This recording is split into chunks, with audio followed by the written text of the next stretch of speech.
In this video, I'm going to tell you how I made a weightlifting program perfect for fat loss and how you can make one too.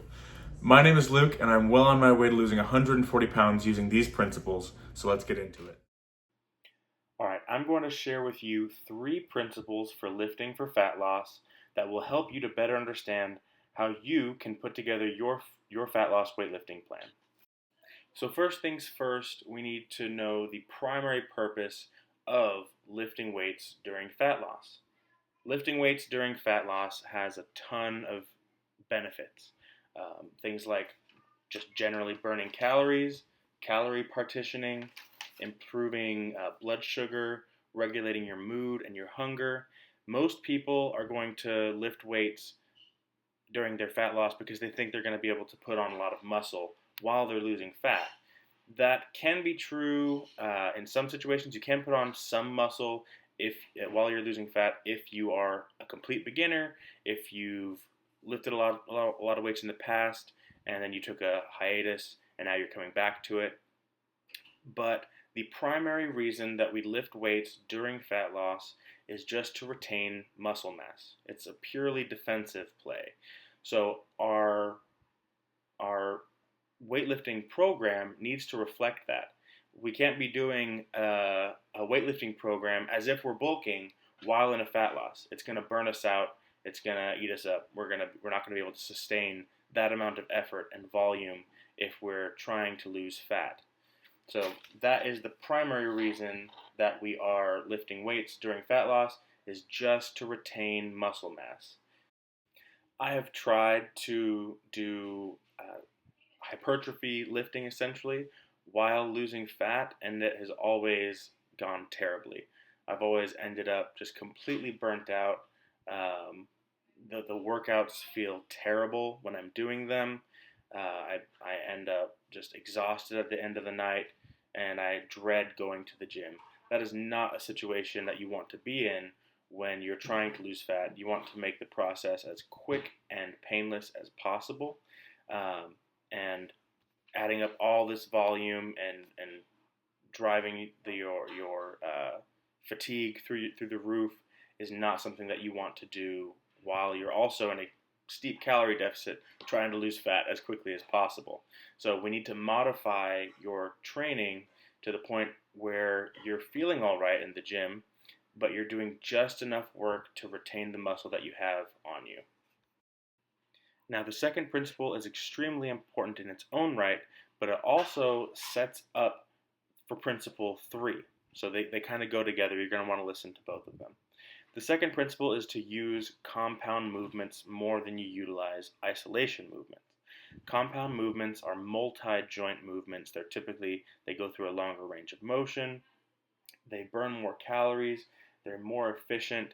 They're just great. You're always going to see me at the beginning of my workouts. You're going to see me squatting, bench pressing, rowing, doing lat pull downs, deadlifting, all the big movements in the beginning. This is time efficient. So if I only have 30 minutes to work out and I need to cut some exercises, I'm going to end up cutting those isolation movements, the curls and the tricep extensions and that kind of stuff, before I start pulling out the big movements. And so I'm still, even if I only have a half an hour, I'll still get a full body workout in that burns a good amount of calories and that helps me hit all the primary muscle groups of the body in a shorter time frame than if I were focusing exclusively on isolation exercises.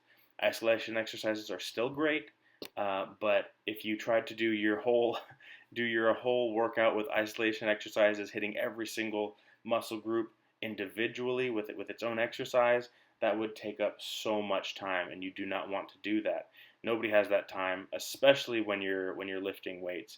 You don't want to be in the gym for 1.5, 2 hours lifting weights when you're already on very few calories and you're getting burnt out from the diet. A couple of secondary benefits to using compound movements, especially if you're using free weights like dumbbells or barbells, are balance. So you'll be able to balance your weight better. If I can squat with 400 pounds on my back for reps, me just like tripping randomly is probably going to be less likely to happen. And then also learning to brace your core. If you're deadlifting, barbell rowing, squatting, doing those kinds of movements, overhead pressing especially, you have to be able to brace your core in awkward positions, and that is extremely useful throughout pretty much the rest of your life. I can't tell you how many times when I wasn't lifting weights, I would just bend something down, bend over to pick something up, or I'd reach awkwardly, up into the cupboard, and feel a tweak in my back or in my upper back or neck or something. But anytime I've been lifting consistently, those things don't seem to happen. So the ability to brace your core and to move effectively is, I think, a huge benefit that you can get from using compound movements. Not something really related to fat loss, but I think it's worth noting. Now, like I said earlier, Principle 2 really sets up Principle 3, which is using high load, low volume programming. So what I mean is there are typically two camps. One is to use, while you're losing fat, to use high volume, low load.